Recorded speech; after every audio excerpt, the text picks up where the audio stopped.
விஷ்ணு சகஸ்ரநாமம்.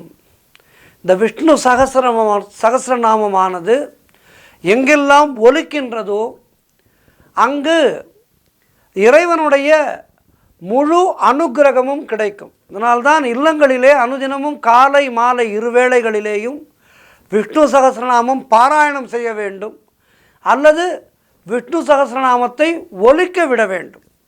இந்த விஷ்ணு சகஸ்ரநாமம் எங்கெல்லாம் ஒலிக்கின்றதோ அங்கு தீய சக்திகள் அண்டாது.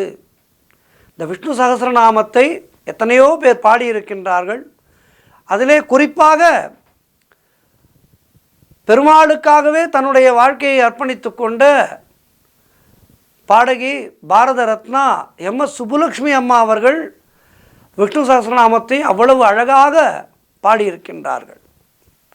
இந்த விஷ்ணு சகஸ்ரநாமத்தினுடைய பெருமைகளை ஒரு நாளில் சொல்லி முடிக்க முடியாது. அப்படிப்பட்ட பெருமைகள் படைத்தது இந்த விஷ்ணு சகஸ்ரநாமம். இந்த விஷ்ணு சகஸ்ரநாமத்தை சகாதேவன் மூலம்தான் இந்த உலகுக்கு கிடைத்தது. சகாதேவன் மூலமாக இந்த உலகுக்கு சகஸ்ரநாமத்தை அறிய வைத்த கங்கை. பாரத போர் முடிந்து உடல் முழுவதும் அஸ்திரங்கள் எய்யப்பட்டு அம்பு படுக்கையிலே இருந்தார் பீஷ்மர். பாரத போர் நடைபெற்று கொண்டிருக்கின்றது.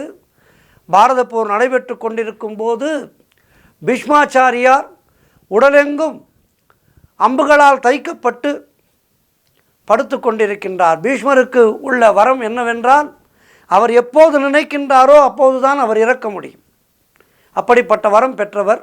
இப்படி அம்பு படுக்கையிலே பீஷ்மர் இருக்கும்போது சுற்றி வர கண்ணன், பாண்டவர்கள், கௌரவர்கள் என எல்லோருமே கவலையோடு நின்றிருக்கின்றார்கள். காரணம், பீஷ்மர் இருவருக்குமே வேண்டப்பட்டவர். அம்பு படுக்கையில் படுத்திருந்தாலும் கம்பீரமாக கணீர் குரலிலே நல்ல உபதேசங்களை கூறிக்கொண்டிருந்தார் பீஷ்மர். அவருடைய உபதேசங்களை காது குளிர கேட்டு மகிழ்ந்த பாண்டவர்களிலே ஒருவரான தருமர், பாட்டனாரே, உங்களுடைய உபதேச கருத்துக்கள் யாவும் மனிதன் போற்றி வாழக்கூடிய ஒன்று. ஆனால் வாழ்வில் இவையெல்லாம் ஒரு மனிதன் கடைபிடித்து வாழ்வது என்பது கடினமன்றோ? அதனால் எளிமையான உபதேசங்கள் எவையேனும் இருந்தால் அதை பற்றி கூறுங்களேன் என வேண்ட, தர்மர் கூறியதை கேட்ட பீஷ்மர் தன்னுடைய இரு கண்களால் கண்ணனை பார்த்து கொண்டே, தன் இரு கரங்களை கூப்பி கண்ணனை வணங்கி கொண்டே